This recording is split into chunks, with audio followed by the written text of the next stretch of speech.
Okay, everyone. Tonight we begin not with cannon fire, but with a punch bowl on a rocking deck. Rum, sugar, and lime swirl together, passed hand to hand until every pirate is half blind and grinning. Beside the bowl are rows of clay pipes, glowing red at the tips, filling the night air with a haze so thick it chokes the stars. This wasn't just celebration, it was survival. Tobacco was breakfast, dinner, and medicine. Rum was prayer and poison in the same cup. Some smoked from fine white clay, others from crab claws or coconut shells.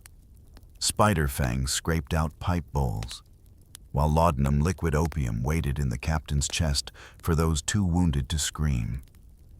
The ship itself became a floating den of smoke and addiction, drifting between battles and hangings. If history's darker truths intrigue you, like and subscribe and tell me what vice do you think kept pirates sailing toward madness.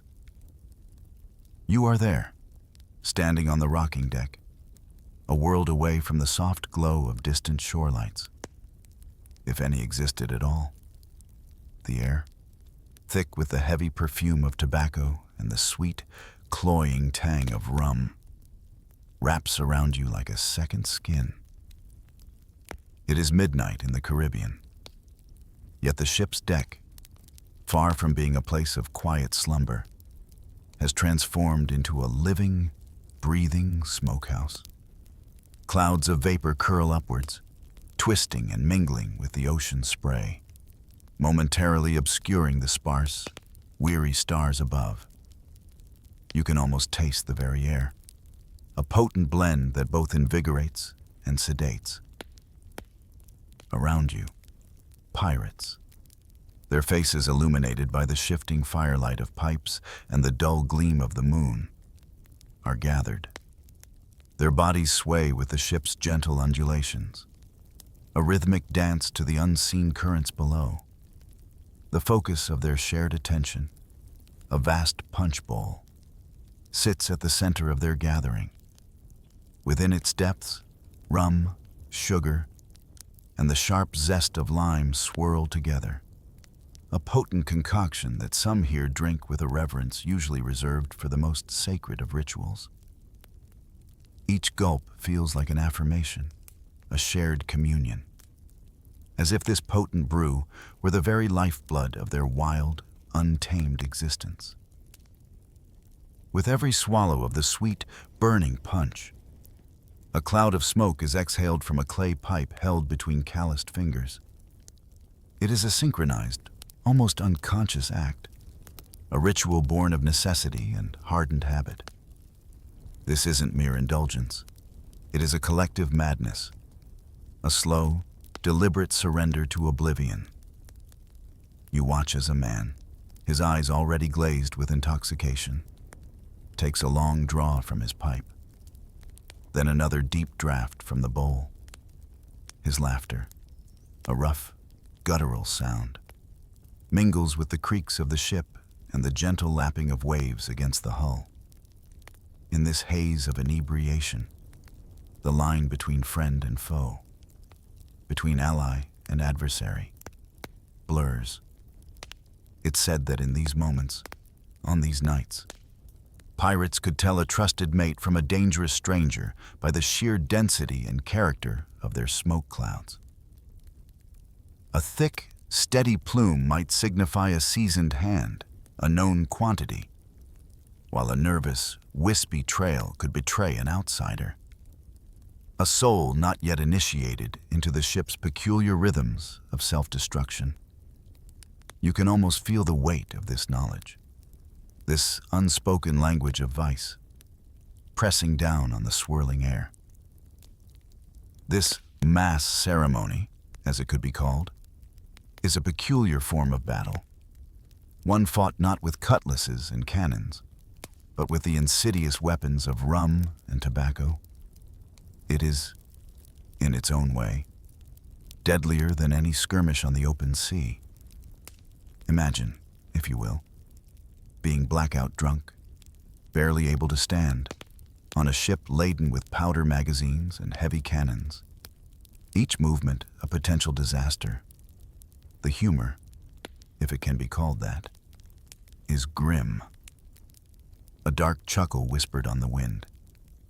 If cannonballs didn't kill them, rum and tobacco surely would.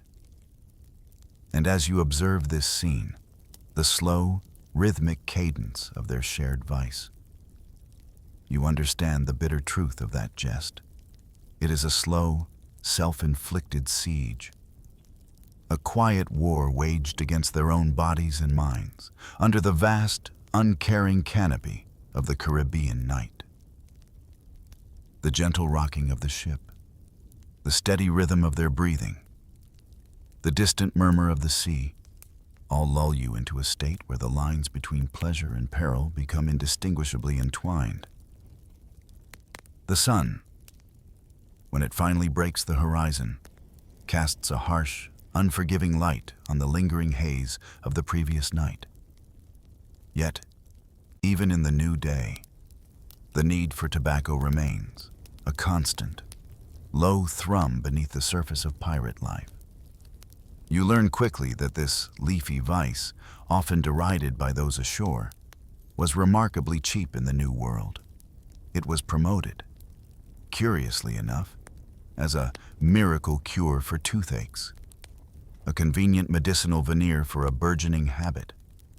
Imagine a simple leaf, offered as solace for the throbbing pain that plagued so many on these long voyages. The Church, in its stern pronouncements, might have branded tobacco the breath of the devil, a sinful indulgence.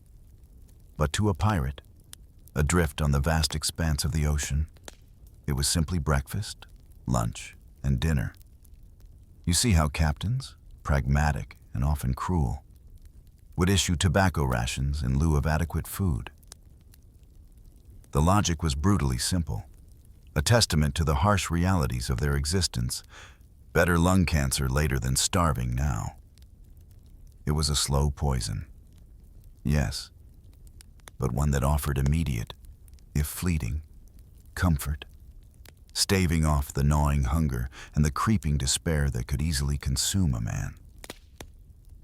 Descend below deck, and the air becomes a physical presence, a thick, suffocating blanket. The space transforms into a giant, claustrophobic gas chamber. Here, the acrid, persistent smell of tobacco smoke does more than just fill your lungs. It masks the potent, unpleasant odors that permeate every crevice of the ship. The heavy stench of unwashed bodies and stale sweat. The musky aroma of animal dung from any livestock kept below. And the damp, decaying scent of rotting wood. All are woven into the omnipresent haze of smoke. It is a world unto itself, where breathing feels like an effort, yet provides a peculiar sort of comfort, a familiar, smoky embrace. The risk, though often ignored in their daily routine, hangs over them like a silent threat. A single, errant ember, falling from a carelessly tapped pipe, could spell unimaginable disaster. Below the decks, not far from where you stand, lies the powder magazine, a volatile heart of the ship, filled with gunpowder and shot. The smallest spark, the slightest oversight, and the entire vessel, along with its crew and their desperate dreams, could be blown sky high in an instant. A sudden, fiery ascent to oblivion. You feel the tremor of that potential, the thin line between a moment of calm and an explosion of chaos. The dark humor, if you listen closely to the low murmurs and rough jokes, surfaces again. It's said that one tiny pipe could send an entire crew to heaven faster than a broadside. The irony is stark and unforgiving. A pirate, seeking solace in a puff of smoke, carries within his hand the potential for ultimate destruction. A self-inflicted fate far swifter and more absolute than any enemy cannon. You observe this strange dance between comfort and peril, the slow, deliberate breaths of death, and the desperate pursuit of a fleeting sense of peace in a life defined by violence and uncertainty. The ship groans softly around you, a living entity inhaling the same smoky air, carrying its burden of souls towards whatever fate awaits them. As you observe the pirates, you begin to notice the intricate details of their chosen vice, the tools of their addiction, the pipes themselves, far from being uniform, speak volumes about the man who holds them, hinting at his origins, his fortunes, or his desperate circumstances. You see the elegant white clay pipes, meticulously crafted in Europe, with their long, slender stems. These were considered the nobleman's pipe, designed to cool the smoke before it reached the user's lips, offering a smoother, perhaps more refined, experience. Imagine holding such an object, a small piece of distant civilization, amidst the grimy reality of a pirate ship. It is a curious contrast, a whisper of a different life. Then there are the commoner's pipes, the red clay and rough-hewn wooden varieties.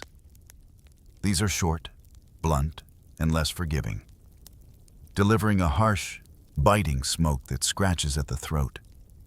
They are the poor man's option, readily available and easily replaced. The brevity of their stems means the smoke is hotter, less refined, mirroring the coarse existence of those who favored them. You can almost feel the heat on your tongue, the raw sensation that quickly became a familiar comfort, a mark of true dedication to the leaf. But the real shock, the starkest illustration of their desperation, comes when you witness the inventiveness born of absolute want. You might see a truly broke pirate, one who has lost even his meager possessions, fashioning a pipe from a hollowed-out coconut shell, or even, remarkably, from a crab claw. Imagine the dexterity, the sheer will to smoke, that drives a man to such improvisation. The rough, organic shapes, the earthy smells of the shell or claw mingling with the tobacco, create a raw, primal connection to the very act of smoking. It's a testament to the unyielding grip of their addiction, finding a way to partake, no matter the obstacle. Beyond the pipes themselves, the accompanying paraphernalia reveals further insights into their daily rituals. Tobacco pouches, often simple cloth bags or leather satchels, might contain more than just their precious leaf. You might spot a small, unsettling detail, a spider fang, carefully preserved and carried. This wasn't for superstition, but for a practical, albeit gruesome, purpose. These sharpened fangs were perfect for scraping out the residue from a clogged pipe bowl, or, perhaps more disturbingly, for picking teeth after a sparse, rough meal. It's a small, intimate glimpse into the ingenuity and the harshness of their daily lives. The pipes themselves are never far from reach. You see them tucked into the brims of their weathered hats, slipped into the folds of their belts, or, in a striking display of integrated purpose, held in pistol-shaped holders. Here, the line between weapon and vice blurs completely. A pipe, ready at the hip, becomes as much a part of their identity as their cutlass or flintlock. The dark humor of the age, sharp as a pirate's blade, might offer a wry observation. See a pirate draw a pistol. Relax. He might just be lighting his pipe. You can almost hear the low chuckle that accompanies such a remark, a shared understanding of the priorities of these men. These objects, simple and crude, are not just tools. They are extensions of the pirates themselves, silent witnesses to their relentless pursuit of sensation, their quiet battle against the vast, empty loneliness of the sea. When the ship finally, blessedly, reaches port, you feel the shift in the air, a collective exhale of anticipation. The rolling deck is exchanged for solid ground, and the vast, isolating ocean gives way to the boisterous clamor of a Caribbean town. As quickly as they can, the pirates vanish from the docks, drawn by an irresistible siren call towards the taverns. These establishments, often ramshackle and perpetually dim, become their true cathedrals, temples of smoke and sin where the rafters are blackened not by age, but by generations of exhaled tobacco smoke. You step inside, and the very air feels heavy, a physical manifestation of shared vice. Within these smoky havens, the rules of the sea seem to loosen even further, dissolving into a haze of indulgence. You observe the women, not merely as companions, but as active participants in this bacchanalian revelry. They curse with the same rough eloquence as the men, drink deeply from tankards, and, perhaps most strikingly, smoke their pipes with an unreserved abandon. They are symbols of debauchery. Yes, but also of a fierce independence, embracing the raw, untamed spirit of these frontier towns. Their laughter, sharp and unapologetic, cuts through the din, adding another layer to the cacophony. Conversations, if they can be called that, are reduced to a series of coughs and puffs. You lean closer, trying to discern the meaning in the guttural sounds, the gestures. Good day. Puff. Weed's good. Puff. A simple exchange, punctuated by the rhythmic drawing and exhaling of smoke. It is a language of shared experience, where words are almost superfluous, the act of smoking conveying as much meaning as any spoken phrase. The silence between the puffs is not empty. It is pregnant with understanding, with unspoken stories and shared burdens. The rooms themselves are a sensory assault, a potent blend of the elements that define this world. The air stinks not just of rum and exhaled tobacco, but also of tar, brought in on the clothes of sailors, and the ever-present human scent of sweat. These are the perfumes of the pirate life, a distinct, inescapable signature.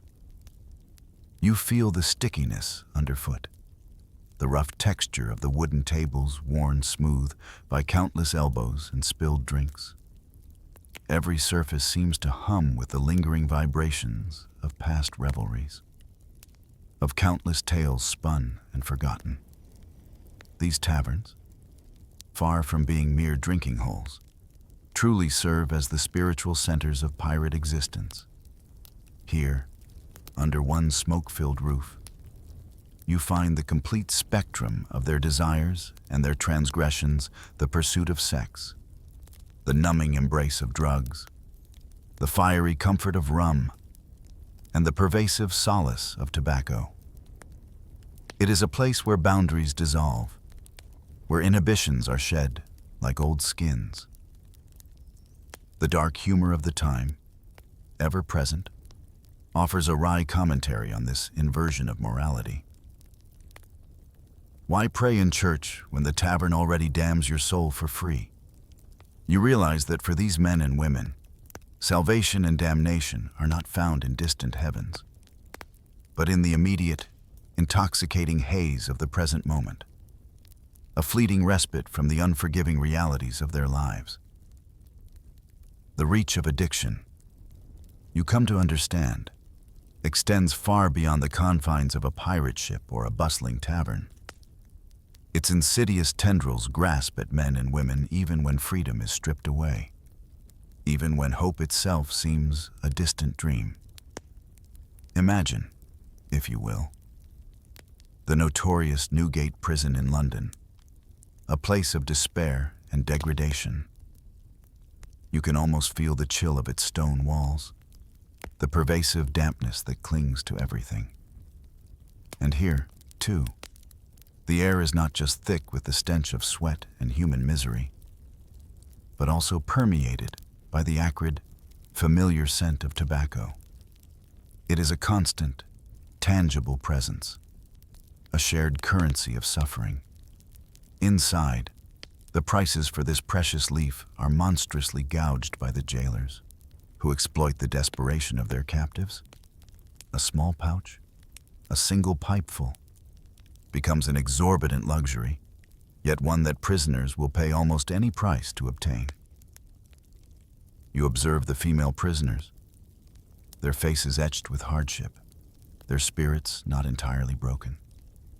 They too smoke, seeking the fleeting comfort it offers, a moment of oblivion in their bleak surroundings. Some trade their bodies, their last vestiges of dignity, for a few precious ounces of tobacco. Others, driven by a primal need for survival, even get pregnant, leveraging the legal custom of a stay of execution for expectant mothers, all to dodge the terrifying finality of the gallows. The depths of their struggle, the incredible sacrifices made for a simple puff, are truly heart-wrenching.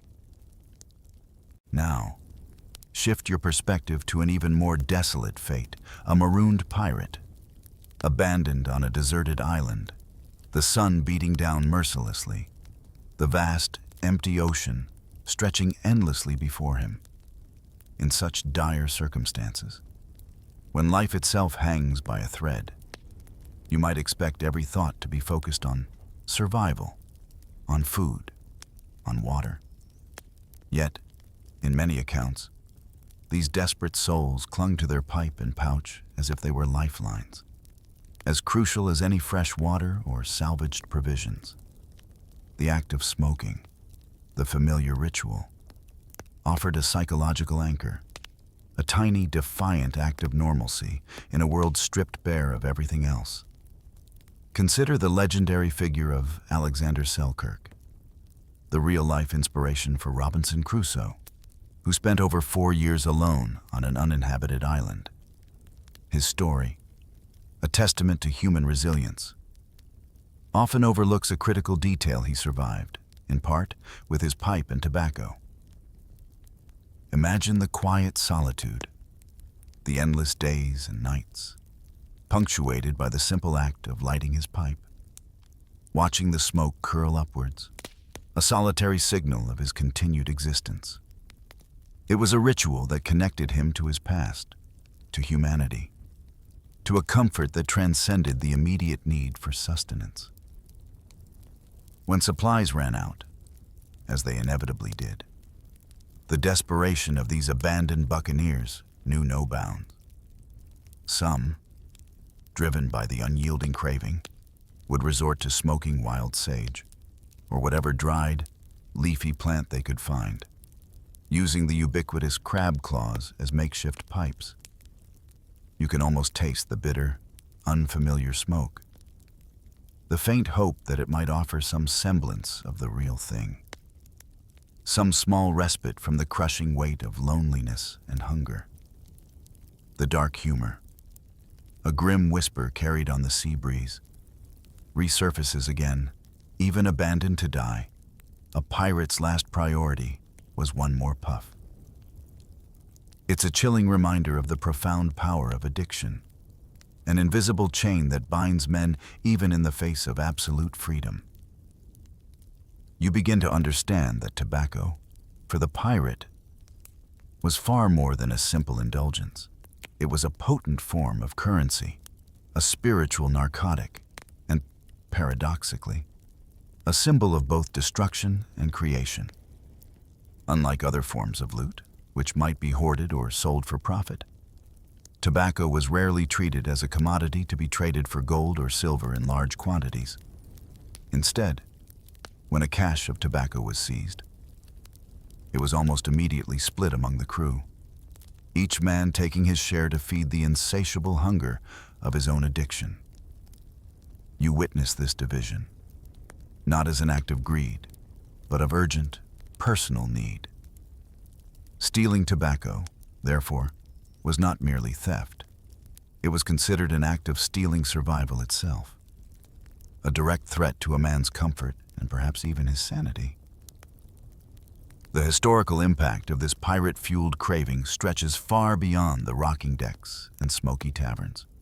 In the early 1600s, these audacious sea raiders inadvertently played a pivotal role in jump-starting England's burgeoning tobacco industry. Their constant demand, their frequent raiding of Spanish and French tobacco plantations, created a dynamic market, driving supply and demand in a way that shaped colonial economies.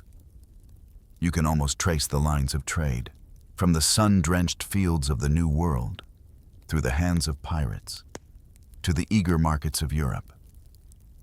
The knowledge and labor required to cultivate this lucrative crop came at a terrible human cost. It was the kidnapped African and indigenous Indian slaves, brought to the colonies against their will, who possessed the crucial agricultural expertise. They taught the early settlers in places like Bermuda how to plant, tend, and harvest the tobacco leaf, transforming unfamiliar soil into a source of immense wealth. You feel the weight of this history, the forced labor, the stolen knowledge, all contributing to the expansion of this pervasive vice. The irony is stark. The very people enslaved and exploited for its production became the unwitting architects of a global addiction. Even retired pirates, those fortunate enough to survive their dangerous lives, often found their way back to this familiar plant. In havens like Tortuga, you might find former buccaneers settling down, not to quiet lives of contemplation, but to become planters themselves, cultivating tobacco plantations. They profited, perhaps without conscious reflection, from the very same addiction that had driven so much of their own lives. It was a strange cycle, a testament to the powerful economic forces that tobacco unleashed, transforming a simple leaf into black gold. It served as both the literal economic fuel for colonial empires and a potent, comforting narcotic that sustained the spirits of the men who sailed under the skull and crossbones. You understand? Then, that tobacco was not just smoked. It was lived. It was fought for. And it profoundly shaped the world in ways both visible and unseen, leaving a bitter breath on the lips of history.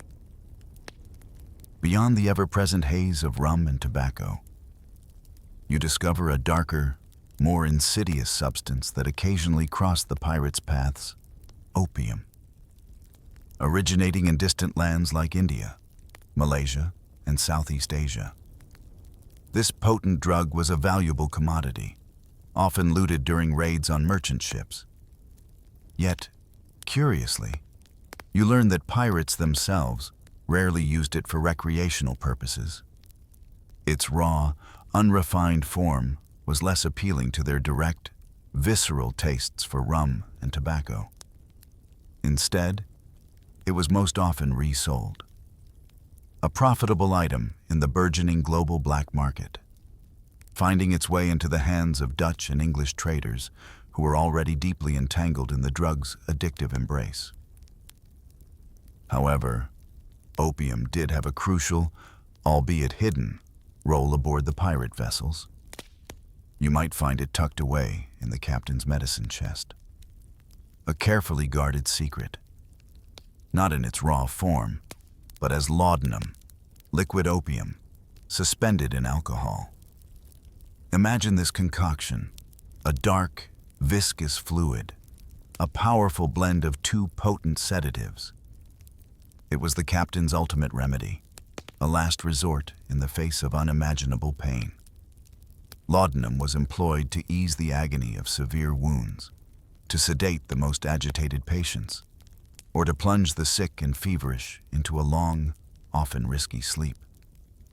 You can picture a pirate, writhing in pain from a musket ball or a deep gash, offered a small, bitter draught from the captain's vial. The immediate relief would be profound, a sudden, blessed cessation of torment. But the subsequent slumber was a gamble. It could lead to healing, a slow return to the waking world, or, for the truly unfortunate, it could be a descent into a sleep from which they would never awaken. The dark humor, once again, finds its voice in these desperate scenarios, hit by a musket ball. A sip of laudanum, you might wake up healed or never wake at all. You feel the chill of that stark choice, the narrow line between solace and ultimate oblivion. It underscores the brutal medical realities of the age, where even the most potent medicines carried a significant, often fatal, risk. This hidden treasure, opium, served as a tangible link between the rough and tumble world of Caribbean piracy and the vast, intricate network of the global black market. It tied the pirates, however indirectly, to a chain of addiction that stretched from the poppy fields of Asia, across vast oceans, all the way to the smoky ports of the Caribbean and the sophisticated parlors of Europe. You perceive the echoes of this interconnectedness, a silent, pervasive hum beneath the surface of their violent lives, a testament to how even the most isolated and rebellious figures were part of a larger, global web of desire and dependency. The captain's chest, then, held not just remedies, but also secrets, and the powerful, global currents of addiction. While rum, tobacco, and opium were the mainstays of a pirate's vices, you begin to uncover whispers of other, more exotic highs, encountered in far-flung ports and through fleeting interactions with diverse cultures. These were not mainstream pirate indulgences, but tantalizing glimpses into a broader world of psychoactive plants and ancient rituals. Imagine, for instance, the coca leaves of South America. You picture indigenous people, their cheeks often bulging with the slow, rhythmic chewing of these leaves. For them, it was a practical necessity, a way to kill the pangs of hunger during long, arduous journeys, or to boost stamina for demanding physical labor. The leaves imparted a mild stimulant effect, allowing them to endure hardships with greater ease. A curious side effect, you note, was the staining of teeth a distinctive green hue, a subtle marker of their custom. A pirate might have sampled this, perhaps out of curiosity or sheer desperation, feeling a slight lift, a temporary reprieve from exhaustion. Further east, in the vibrant, bustling markets of Southeast Asia, you might have heard tales of the betel nut. This, too, was chewed, often wrapped with lime and spices, creating a fiery stimulant effect. The practice left lips stained a vivid red, and over time, teeth turned a deep black, a stark contrast to the green of the coca users. The sensation was intense, a rush of energy, a quickening of the pulse. You can almost feel the burning warmth in your mouth, the sudden jolt that could cut through fatigue. And then there was cannabis, a plant known across Asia by various names, including Ganga, the famed privateer and explorer, William Dampier, a man whose detailed observations often offered rare insights into his world, described its effects in the 17th century. He noted that it could make people laugh, or fall into a deep, peaceful sleep, or beer, in some cases, drive them to madness. You envision the different reactions, the unpredictable nature of this ancient herb. Later, Robert Knox, another English sea captain, would bring cannabis to London, where curious minds like Robert Hooke, the renowned natural philosopher, experimented with it, praising its diverse effects. Even in the relatively liberal atmosphere of 17th century Amsterdam, you learn communities were forming around cannabis, almost akin to modern 420 gatherings, with people openly puffing the herb. Imagine a European city, centuries ago, where such practices were openly tolerated, a stark contrast to later prohibitions. While pirates rarely integrated these substances into their daily routines in the same way they did rum and tobacco, they were undoubtedly aware of them. They sampled them, perhaps out of an adventurous spirit, a desire for new sensations, or simply because they were available in the eclectic ports they visited. You realize that the pirates, in their restless travels, were unintentional conduits of cultural exchange, bringing back not just treasure, but also whispers of exotic highs, broadening the spectrum of human indulgence even in their own limited experience. As you journey through the history of smoke and addiction, you discover that the pirates' rough embrace of tobacco stood in stark contrast to the deeper, more sacred meaning it held for indigenous cultures. You are transported to the dense, emerald jungles of Darien, where the Kuna people reside. Here, tobacco smoke is not merely inhaled for pleasure, it is woven into the very fabric of their rituals. A profound spiritual experience. You might witness a group smoke ceremony, where a young boy, perhaps on the cusp of manhood, lights a giant cigar. With solemn movements, he blows the thick, fragrant smoke directly into the faces of the participants. A cleansing act, a way to connect with the spirits, to purify and communicate. It is a profound sharing, a communal breath that binds them together. Further north, among the Carib Indians, tobacco smoke was employed for a surprisingly practical, yet still ritualistic, purpose-taming parrots. Imagine the vibrant, screeching birds, calmed and soothed by the gentle, mesmerizing clouds of smoke. These tamed parrots were then traded with passing sailors, often in exchange for goods, adding another layer to the complex interplay between cultures and commodities. You see how this sacred plant, used in one context for spiritual communion, could also be a tool for commerce, a bridge between two vastly different worlds. The Arawak people, another indigenous group, held a deep respect for tobacco, attributing its origin to a legendary traveler named Caracaracol. For them, the plant was a gift from the gods, a source of wisdom and spiritual insight. You listen to the quiet reverence in their myths, the understanding that smoke carried prayers to the heavens, that it could heal or even reveal the future. For the local inhabitants of these lands, tobacco was imbued with a sacred quality, a vital component of their spiritual practices and their connection to the natural world. But for the pirates, for the rough men and women who sailed the seas under a flag of defiance, smoke was something else entirely. It was not primarily a spiritual conduit. It was survival. It was the numbing agent for pain, the companion in loneliness, the false breakfast that quieted a rumbling stomach, the temporary escape from the grim realities of their existence. You perceive the stark contrast in these perspectives, the vast chasm between ritual and raw necessity. Yet, despite their different meanings, tobacco became an undeniable bridge between these disparate worlds. It was a plant that transcended cultural divides, finding a place in both profound religious ceremonies and the everyday, addictive habits of sailors. It blurred the lines between the sacred and the profane, becoming a tangible link between ancient belief systems and the burgeoning, often destructive, habits of the European newcomers.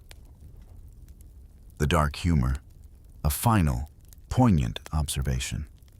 Surfaces, the natives blew smoke at gods. The pirates just blew smoke at each other. And in that simple, stark comparison, You understand the depth of the cultural collision and the enduring power of a single leaf to shape human destiny, for better or for worse. The air around you, thick with imagined smoke, whispers these forgotten tales, a slow, gentle reminder of times long past. As the narrative of pirate life draws to a close, you are left with a stark, undeniable truth. These men and women, despite their adventurous spirit, were not untouchable. Their lives, often romanticized in legend, were incredibly short, and the relentless grip of addiction served as the invisible chains that bound them to a gradual, self-inflicted madness until their inevitable death. They didn't need the more potent, modern drugs like cocaine or heroin to wreak havoc on their bodies and minds. Rum, tobacco, and the occasional dose of opium were more than sufficient to accelerate their demise, to erode their health, and to darken their spirits. You envision them in the chaotic moments preceding a battle, the blare of a horn echoing across the waves. Yet, many would have been drunken, dazed, barely sober enough to comprehend the impending violence. Their reactions would be dulled, their judgment clouded, making the already perilous act of seafaring combat even more dangerous. The constant state of intoxication, the persistent haze of smoke, blurred the lines between vigilance and oblivion, often tipping the scales towards the latter. Look closely at their bodies, and you would see the undeniable marks of their chosen vices. Their skin, perpetually exposed to the scorching sun, would be leathery and prematurely aged, etched with the harsh realities of their lives. Their lungs, a silent testament to years of heavy tobacco use, would be blackened and scarred, struggling to draw in clean air.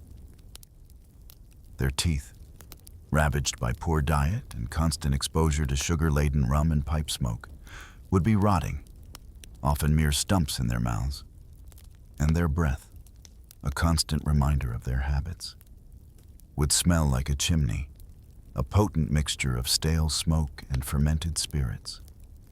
These were the physical manifestations of a life lived hard and fast, a slow erosion from within.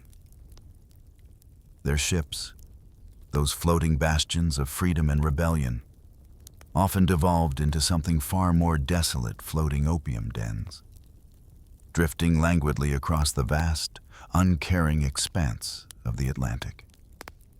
They were vessels carrying not just pirate crews, but communities of addicts, tethered to their vices as much as to their sails. The air within these wooden confines would be perpetually thick with smoke. The sounds, a muffled symphony of coughs, slurred words, and the rhythmic gurgle of shared drinks.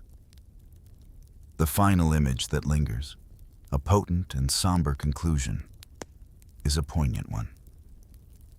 You envision the raucous laughter, the swirling smoke, the communal punch bowl of rum, all fading, slowly, inexorably, into the stark, grim reality of the hangman's rope in London. Many pirates met their end not on the high seas in glorious battle, but in the cold, unforgiving embrace of the law. Their lives cut short, their tales concluding not with a flourish, but with a silent, public execution. A pirate's life, you now understand, was indeed short. And as the echoes of their boisterous, self-destructive existence fade into the whispers of history, you are left with the undeniable truth drugs. In their varied and insidious forms were the unseen chains that bound them to madness, a relentless pull towards oblivion that lasted until the very moment of their death.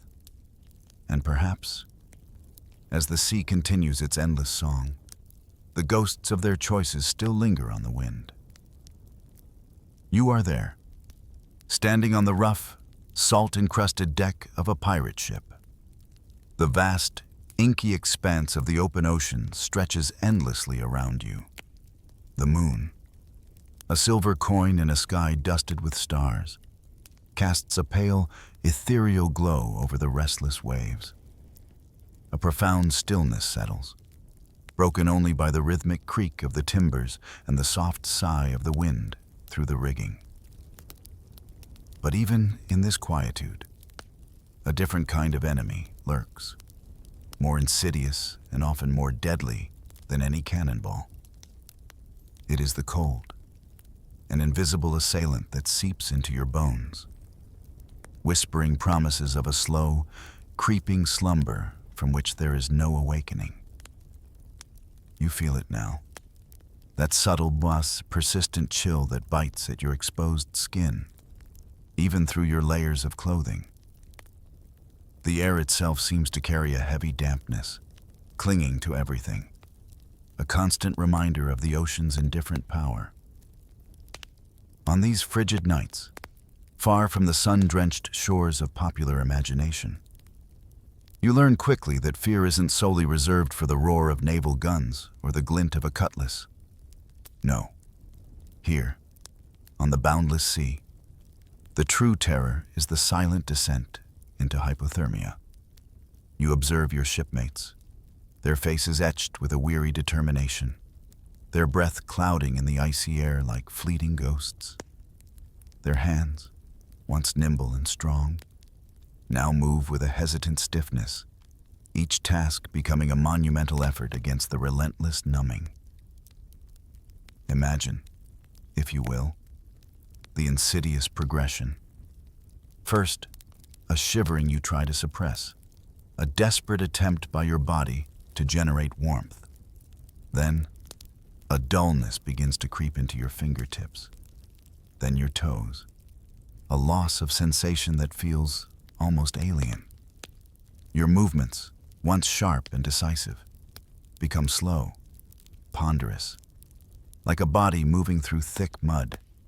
And as the cold deepens its embrace, your very thoughts, the keen edge of your pirate mind, begin to blur, to falter. Decisions that once came easily now seem shrouded in a mist of confusion, leaving you vulnerable, exposed.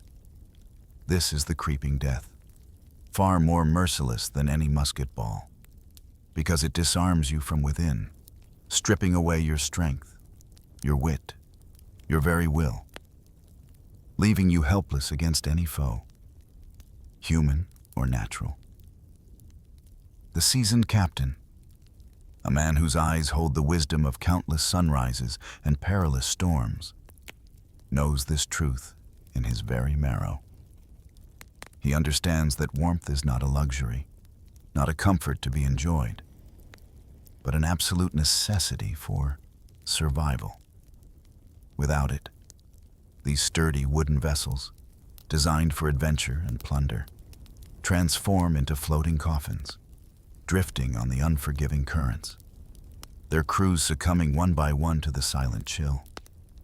You comprehend, with a stark clarity, that survival at sea is not just about battle tactics or sailing prowess. It is, first and foremost, a mastery of keeping the warmth alive in your veins, a defiance of the ocean's cold, indifferent heart. The pirates, these men and women who carved their legends from the very edge of danger, were not merely reckless adventurers. They were, in their own rugged way, pioneers of survival, developing a system for enduring the elements that would earn the respect of even modern-day explorers. Each day, each freezing night, became a lesson in the delicate balance between life and the merciless grasp of the sea. You begin to understand that their ingenuity, born of desperation and the primal urge to live, created a legacy of resilience, a testament to how the human spirit, even amidst the most brutal conditions, finds a way to adapt, to persevere, to seek warmth in the face of absolute cold. This is the first fundamental truth you learn on the vast, chilling expanse of the pirate's sea. As the sun, a pale, distant eye, slowly rises above the horizon, casting weak, watery light across the deck, your thoughts turn to the most immediate defense against the omnipresent cold: your clothing. You come to realize that for a pirate, garments are not merely fashion or social markers, but an intricate system of survival. An armor of cloth as vital as any plate steel worn by a medieval knight. You begin to layer, understanding that each piece serves a specific, crucial purpose in the grand strategy of retaining precious body heat. First, against your skin, you pull on a simple linen shirt. It feels rough, perhaps a bit scratchy, but you appreciate its quiet strength. You learn that linen, despite its seeming simplicity, is a clever ally. As you haul on thick ropes, as you scramble to adjust the sails with your shipmates, you inevitably work up a sweat, even in the biting cold. The linen acts as a wick, drawing that moisture away from your body, preventing it from turning cold and clammy against your skin. A damp inner layer in frigid temperatures is a fast track to disaster. And so, this humble linen becomes your first line of defense, a guardian against the internal dampness that can betray you. Over the linen, you add the essential mid-layers of wool. You feel the familiar scratch of the wool against your linen, a comforting, heavy embrace. Wool, you discover, is a marvel of nature.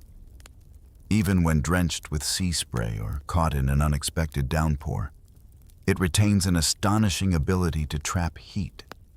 The fibers, intricate and resilient, create tiny air pockets that act as insulation, holding your body's warmth close, even as the dampness permeates the fabric. You might feel a bit bulky, perhaps a little restricted in your movements, but you quickly understand that this bulk is not a hindrance. It is a promise of life, a physical barrier against the penetrating chill. You appreciate the way the wool feels heavy, solid, a constant reminder of its protective power against the relentless cold. Finally, for your outermost layer, you reach for a coat made of leather or, more commonly, oilcloth. This is your shield against the external assault. You feel the stiff, almost waxy texture of the oilcloth as you pull it on. The faint, salty scent of the sea already ingrained within its fibers.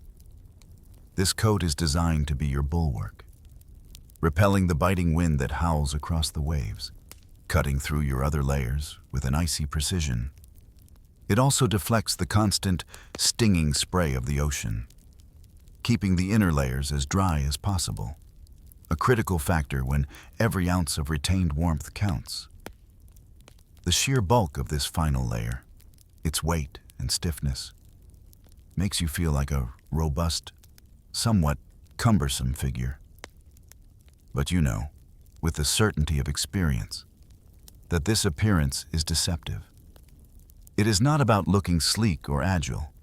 It is about survival.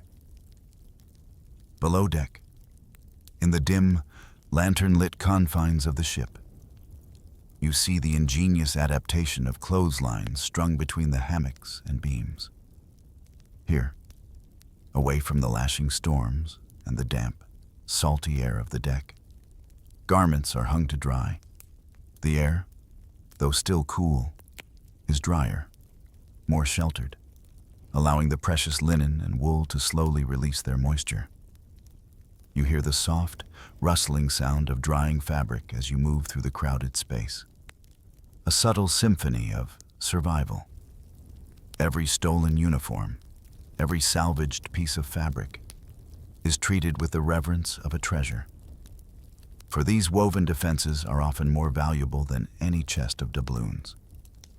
They are the difference between enduring another treacherous night and succumbing to the sea's cold embrace. You learn that the armor of cloth, meticulously chosen and carefully maintained, is the pirate's most constant and loyal companion in the endless war against the elements. As the wind whips around you, carrying the sharp, briny scent of the sea, you intuitively pull your collar higher, realizing the paramount importance of protecting your extremities. The old salts whisper a grim truth. A cold head makes for a dead pirate. You internalize this wisdom, understanding that a staggering 25% of your body's precious heat can escape unchecked from an uncovered head. This isn't a mere discomfort. It's a silent, rapid drain on your life force. A critical vulnerability in the battle against the cold. You reach for your tricorn hat, its stiff, broad brim offering a measure of defense against the pelting rain or the relentless sea spray that washes over the deck.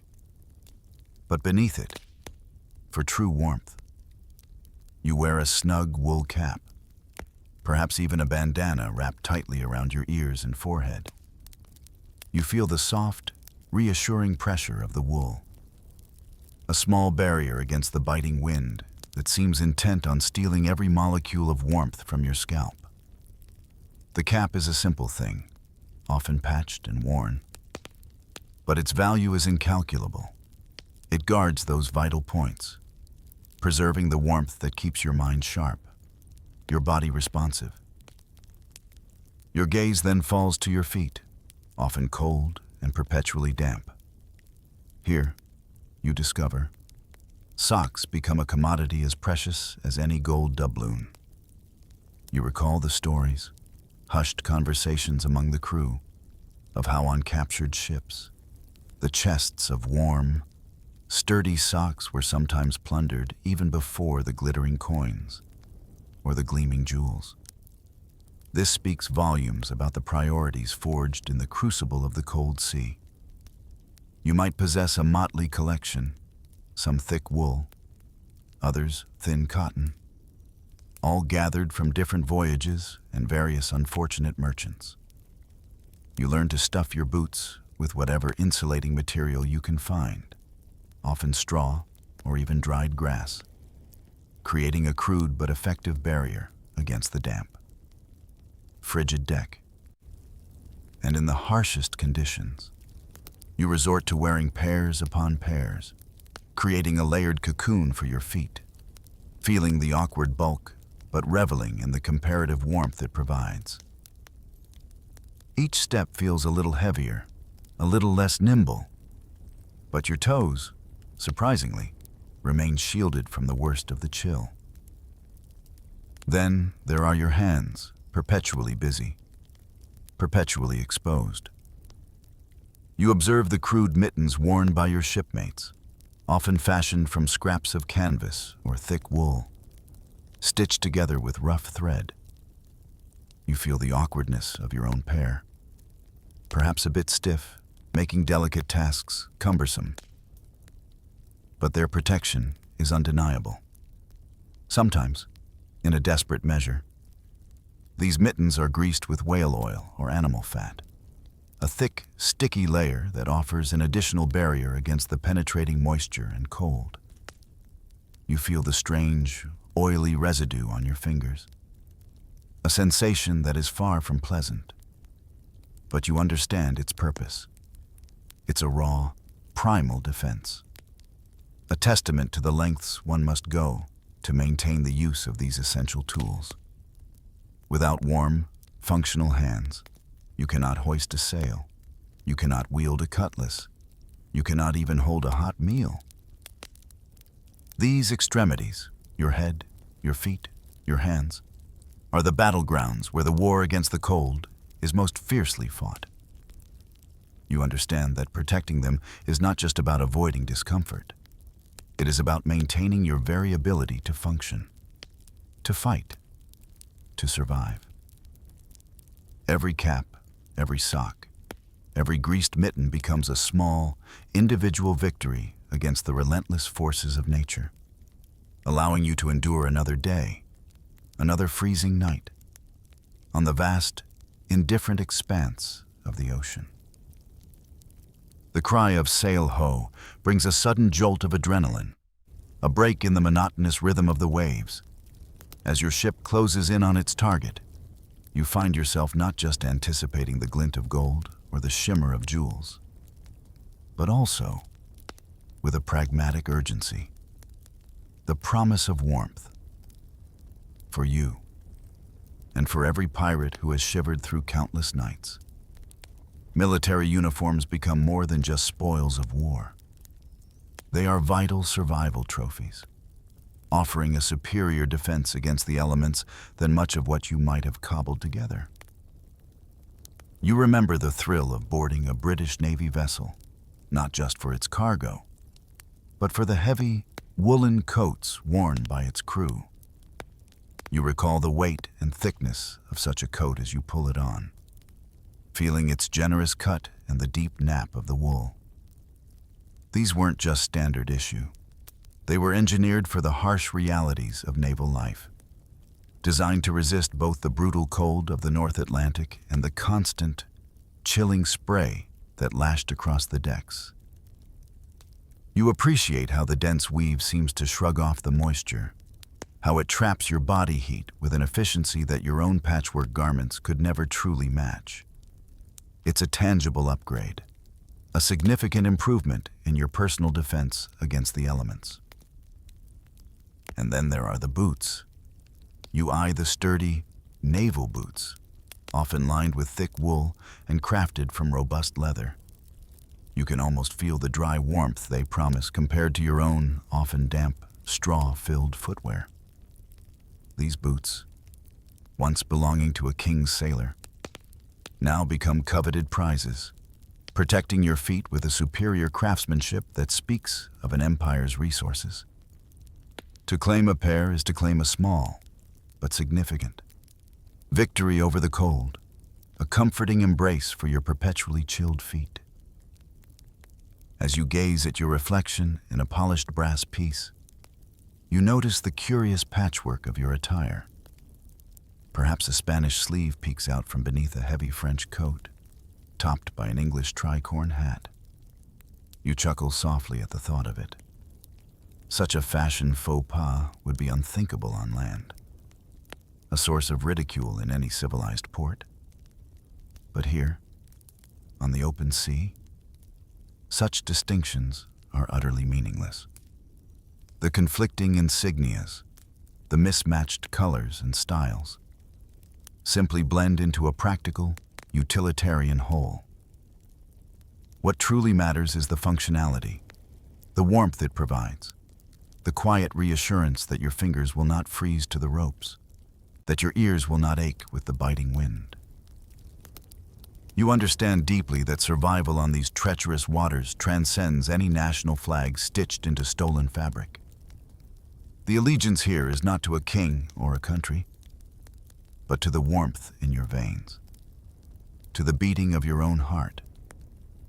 Every thread, every button, every piece of fabric acquired from a captured vessel is integrated into your personal system of survival. These looted treasures, these pieces of an enemy's uniform, are transformed into your own shield, your own defense. They are a testament to the pirate's pragmatism, a willingness to shed any pretense of loyalty or style in the face of the overwhelming necessity to live. You wrap yourself in this patchwork of stolen warmth, and for a moment, the brutal cold outside seems a little less menacing. As night descends once more, bringing with it a profound chill that seems to intensify with the darkness, you become acutely aware of the paradox of a wooden ship, the absolute necessity of warmth balanced against the terrifying fragility of fire. The thought of an uncontrolled flame aboard this vessel sends a shiver down your spine.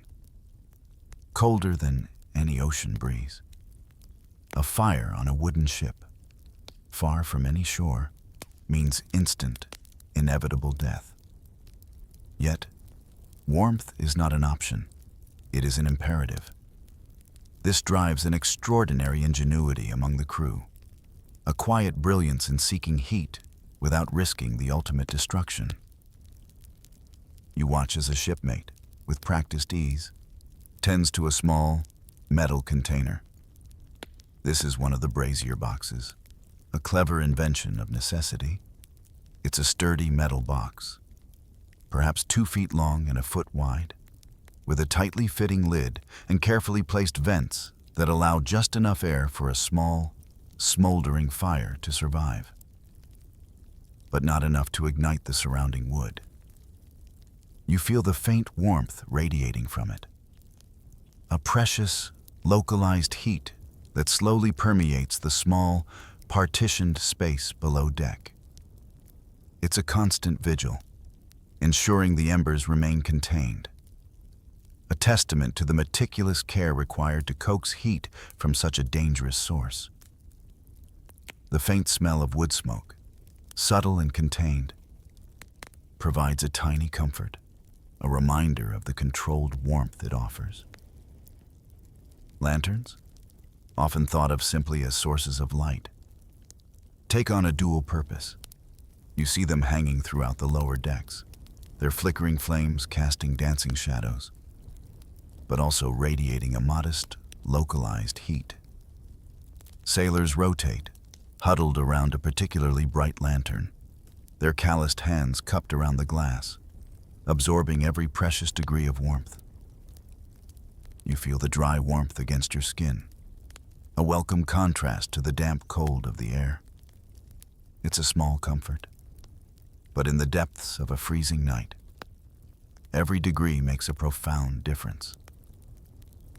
Then there are the more unusual, almost surprising methods. You observe a shipmate carefully wrapping a heated cannonball in thick cloth, handling it with extreme caution. These heavy iron spheres, usually reserved for tearing through enemy hulls, are transformed into makeshift radiators. You imagine the cannonball, heated over a carefully monitored, controlled fire perhaps in the galley, where more precautions could be taken. Then brought swiftly below deck, placed strategically in hammocks or tucked against a cold bulkhead. They slowly release their stored heat, a substantial, if temporary, warmth in the frigid spaces. You feel the heavy, almost primal heat radiating from it, a silent, comforting presence in the darkness. Even the ship's tools become part of this ingenious system. Hammers, mallets, or even large wrenches, heavy pieces of metal that can retain heat, are sometimes warmed over the galley fire and then carefully tucked into a hammock, providing a gentle, personal warmth throughout the night. You picture a sailor, shivering in his hammock, finding a surprising comfort from a heated iron hammer nestled beside him, a crude but effective bed warmer. And when all other methods fail, when the cold presses in with a relentless intensity that threatens to overwhelm even these clever contrivances, there is the primal, shared warmth of human connection. You witness men huddling together in the tightest spaces below deck, their bodies pressed close, sharing their own internal heat. You feel the warmth of another's body, a comforting, almost primal connection against the vast indifference of the sea. In these moments, the camaraderie among pirates is not just about loyalty in battle, but about the shared vulnerability against a common, silent enemy. This collective warmth, this shared humanity, becomes the final, most fundamental defense, a testament to the enduring power of connection in the face of absolute cold. As the ship plunges through another frigid wave, sending a shiver through the very timbers, you understand that the battle against the cold isn't just fought with layers of cloth or ingenious contraptions. It's also waged from within, through the very food and drink that sustains you. You learn that the galley, often a source of simple sustenance, transforms into a crucial front in the war against hypothermia, where food isn't just fuel, but a potent weapon. You recall the bold, almost fiery taste of certain peppers, stolen from sun-drenched Caribbean ports. These aren't just a culinary delight. They're a deliberate, internal warming agent.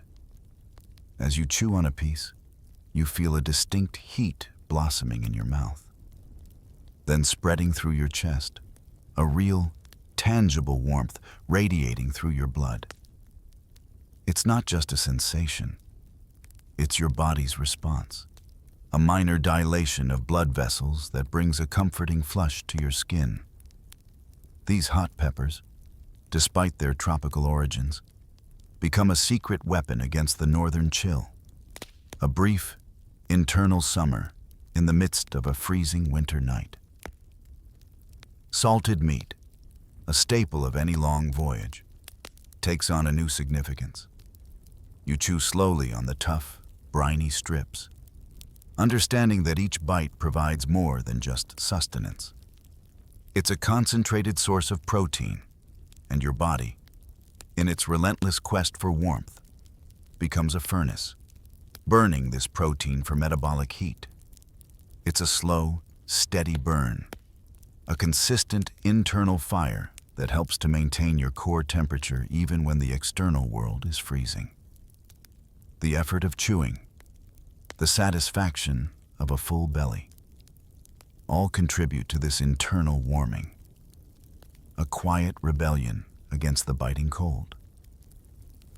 And then there is hardtack, those rock-hard biscuits that are often the butt of jokes. You bite into a piece, feeling its unyielding texture, requiring considerable effort to break down. But you appreciate its hidden power. Hardtack provides long, slow-burning energy, releasing its carbohydrates gradually throughout the night. It's not a burst of warmth like the peppers, but a sustained, quiet glow, allowing your body to maintain its internal furnace for hours, preventing the insidious drain of energy that accompanies prolonged cold exposure. It's an unglamorous but essential component of your internal defense system. Rum, the quintessential pirate drink, holds a complex and often misunderstood place in this battle. You hear the stories, the tempting allure of a dram of rum to warm the soul. And for a brief, fleeting moment, it does seem to offer that comfort. You feel a sudden flush, a spreading warmth across your skin as the alcohol takes effect. But the wise captain, the one who has seen too many good men succumb, knows the treacherous truth rum betrays you. That initial warmth is an illusion. Alcohol dilates your blood vessels, bringing warm blood closer to the surface of your skin. Yes, but also speeding up the loss of your precious body heat. It accelerates hypothermia, a cruel trick of the body that makes you feel warmer even as you are growing colder. Smart captains, those who value their crew's lives above a false sense of cheer, water down the rum, if it is served at all. Instead, they encourage the brewing of hot teas and herbal infusions. You savor a mug of steaming tea, perhaps sweetened with a bit of molasses, feeling the liquid warmth spread through your chest. The steam itself rises, warming your face, and the heat truly stays within you, without the dangerous side effects of alcohol. These simple, comforting drinks become a symbol of true care on the ship, a far more reliable source of internal warmth than any potent spirit. You learn that in the fight for survival. It's not about what tastes strongest, but what truly nourishes and protects you from the inside out. As the days blur into a monotonous cycle of cold and damp, you begin to observe the subtle, yet remarkably effective, kitchen hacks and insulation tricks that further aid in the relentless pursuit of warmth. These aren't grand strategies, but small, daily acts of ingenuity that collectively make a profound difference in your comfort and, ultimately, your survival.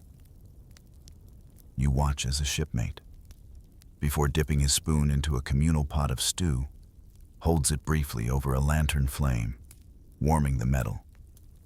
You try it yourself, feeling the slight heat transfer to the metal. It's a tiny burst of warmth, a fleeting pleasure.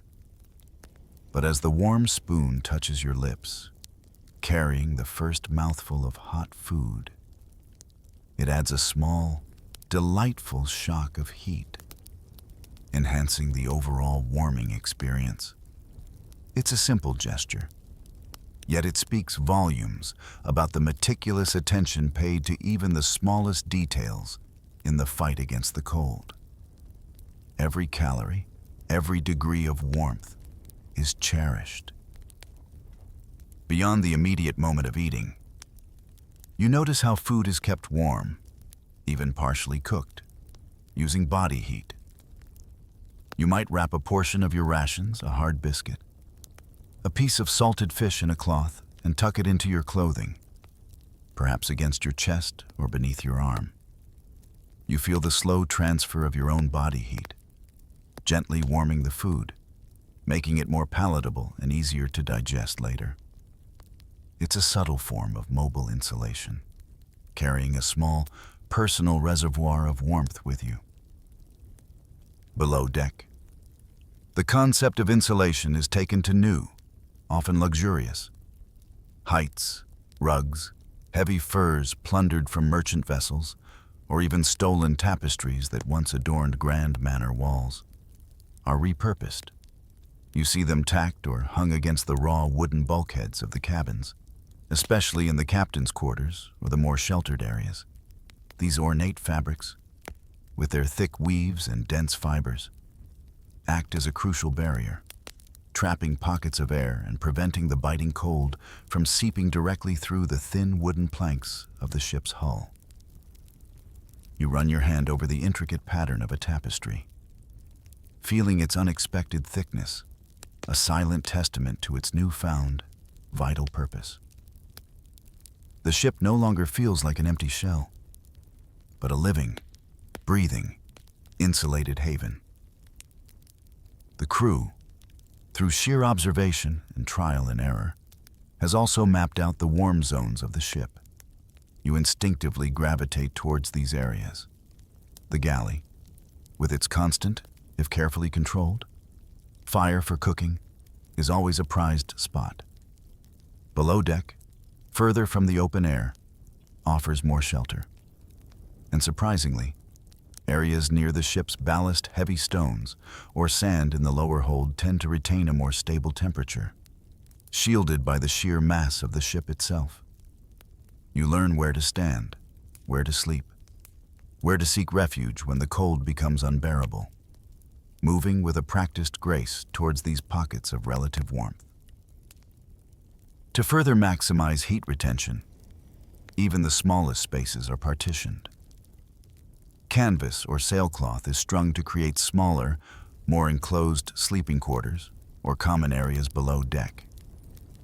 You feel the sudden drop in temperature as you step from one of these cozy nooks into a more open area, confirming the effectiveness of these makeshift walls. The air, trapped in these smaller volumes, is easier to warm with body heat or the carefully placed braziers. And then there's the surprising luxury that becomes a necessity. Silk and velvet, plundered from the finest merchant ships, are sometimes used to line hammocks. You might imagine this as a sign of decadent comfort, but you learn its true purpose is far more practical.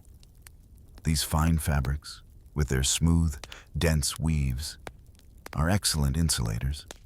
They feel soft against your skin. Yes, but more importantly, they prevent heat loss, creating a warm, personal cocoon within your hammock. What appears to be luxury is, in fact, a cunning act of survival, a testament to how even the most exquisite treasures are bent to the will of the ruthless sea. Each stitch of silk, each swatch of velvet, contributes to the relentless, ongoing struggle to retain warmth. As the relentless cold continues its steady assault, you become acutely aware that stillness, however tempting it may be on a freezing day, is a dangerous indulgence. To stop moving is to invite the creeping numbness, the insidious slowing of your internal fires. Here, on the deck of a pirate ship. Movement isn't just about performing tasks. It's medicine, a vital prescription against the encroaching chill.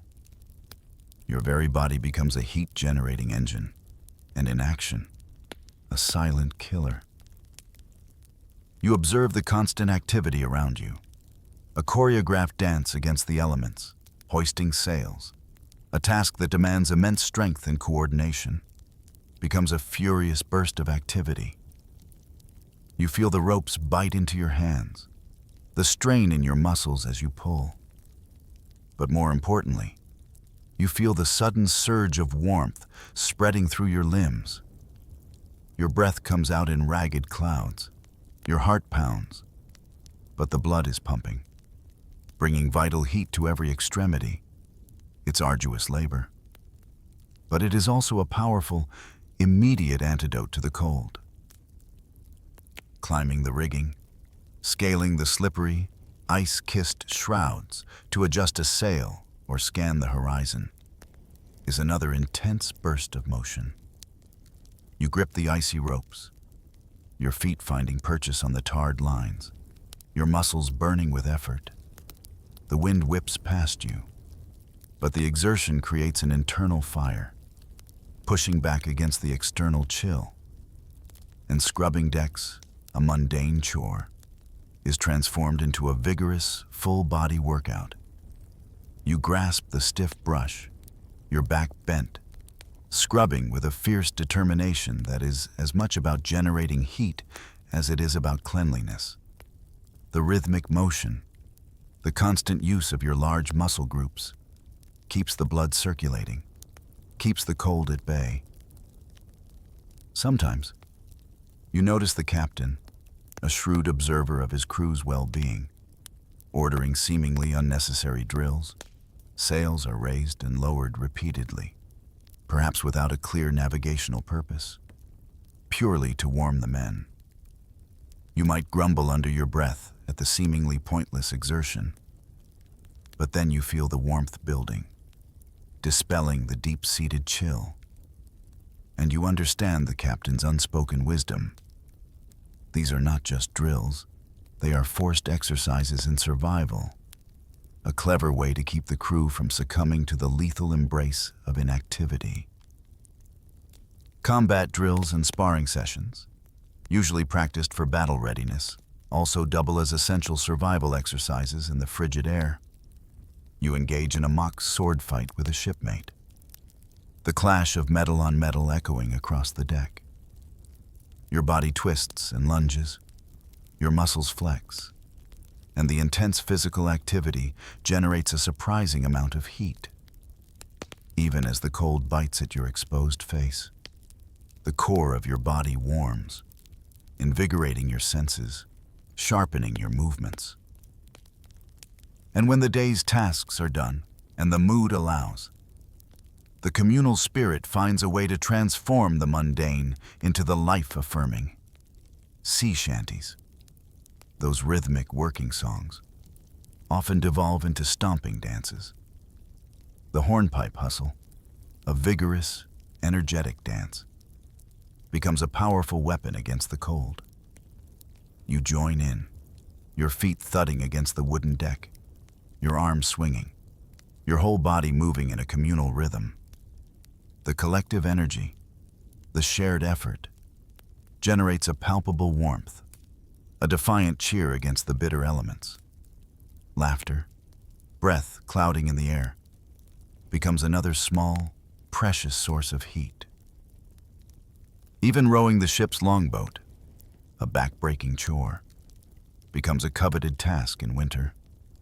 The rhythmic pull of the oars, the powerful engagement of your back and arm muscles, generates instant, undeniable warmth. You might curse the effort, the burning in your muscles, but you also secretly welcome the heat it brings, a respite from the perpetual chill.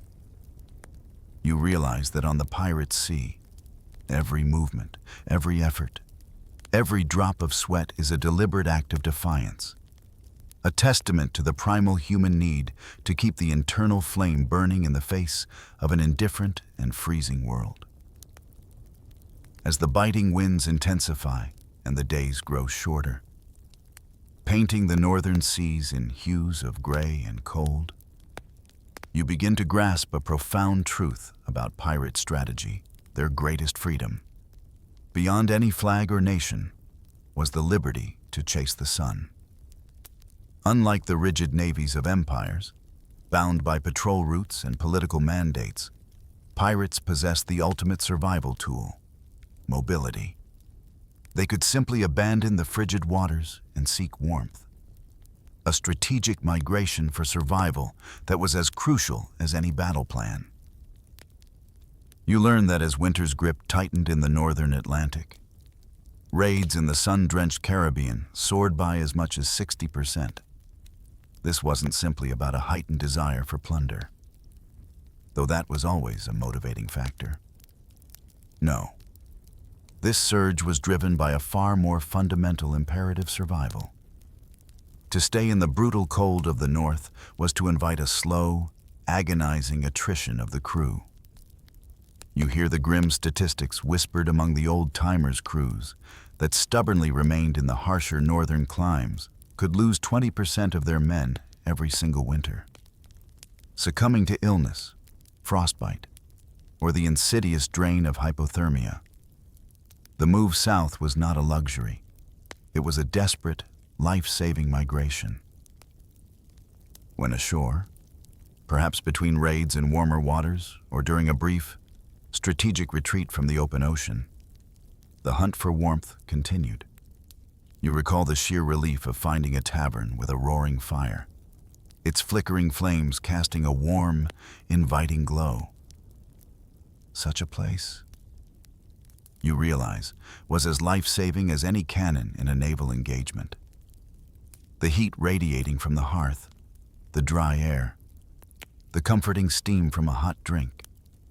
These were all vital elements in restoring the body's resilience, thawing fingers and toes, and allowing minds to rest from the relentless vigilance against the cold. You feel the quiet relaxation spread through you as you bask in the warmth, a temporary reprieve that recharges your very soul. On land, the ingenuity continued. If a ship was undergoing repairs, or if the crew needed a more prolonged stay on an island, the ship's sails, once hoisted proudly to catch the wind, were repurposed. You see them taken down and lashed together, forming sturdy, resilient windbreaks against the relentless coastal gales. Rugs, once adorning the floors of wealthy merchants, became the soft, insulating ground for temporary shelters, protecting against the damp, cold earth, and stolen furniture. Once symbols of comfort and status were broken down and fed into roaring bonfires, their precious wood fueling life-saving heat. Every resource, every piece of salvaged material, found a new, vital purpose in the pursuit of warmth. Some of the more established pirate crews, those with a long-term vision, even built semi-permanent winter huts on hidden islands, secret coves known only to them. You imagine these rough-hewn shelters, constructed perhaps from driftwood, salvaged timbers, and thatched roofs, providing a stable, insulated haven from the worst of the winter storms. These were not mere temporary encampments. They were strategic winter bases, reused year after year, offering a predictable sanctuary from the most brutal months.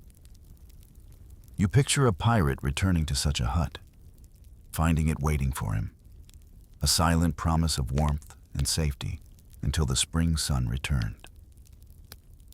This freedom of movement, this strategic migration, was a testament to the pirates' ultimate pragmatism. They were not slaves to territory or season, but masters of adaptability, following the sun as instinctively as migrating birds. Their very existence was a dance with the elements, a constant search for the path of least resistance. The warmest currents, the most forgiving shores. It was a cunning, unspoken science, driven by the fundamental need to survive and fight another day. As our quiet journey through the freezing seas draws to a close, you are left with a profound understanding that the legend of pirates, so often romanticized with tales of rum and gold, was truly forged in a far more fundamental crucible, the relentless, unforgiving battle against the cold. They were not merely reckless adventurers. They were, in their own rugged, practical way, adaptive scientists of survival, mastering a complex interplay of elements to stay alive on the merciless ocean. You can now clearly delineate their 5 pillars of warmth, a systematic approach born of necessity and hardened by countless frigid nights. First, clothing. Layered and meticulously chosen, from sweat-wicking linen to insulating wool and weather-resistant oilcloth, a veritable armor against the external chill. You remember the feel of each layer, the protective embrace against the biting wind. Second, food. Transformed from mere sustenance into an internal furnace. Hot peppers for an instant flush, salted meats for sustained metabolic heat, and hardtack for slow-burning energy. You recall the taste of warmth blooming within you, a defiant fire against the cold. Even hot teas, in their comforting simplicity, played a far more crucial role than the deceptive warmth of rum. Third, heat. Ingeniously generated and carefully controlled without risking the ultimate peril of fire.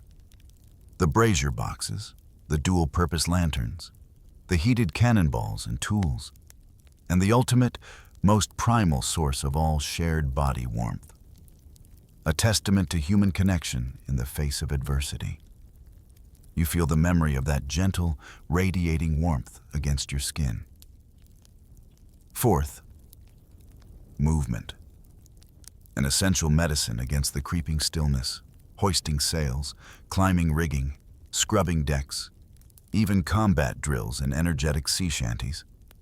Every physical exertion was a deliberate act to keep the blood pumping, the internal fire burning, a constant defiance of the cold's seductive inertia. You feel the ache of muscles, but also the invigorated warmth that follows. And finally, timing. The strategic wisdom to follow the warmth, the seasonal migration to the Caribbean, the seeking of roaring tavern fires, the ingenious repurposing of sails and furniture on land, even the construction of semi-permanent winter huts. This was not just a pursuit of treasure. It was a calculated dance with the seasons, an acknowledgement that the most effective way to beat the cold was sometimes to simply leave it behind. A freezing crew, you now know with chilling certainty, was a dead crew. But a warm crew, sustained by these ingenious methods, was an unstoppable force, capable of enduring the harshest conditions and fighting another day. Every trick, every small adaptation, from wrapping a heated cannonball in cloth to the simple act of huddling together in the dark, was a testament to their unwavering will to live, to keep those cutthroats alive, to plunder and sail again.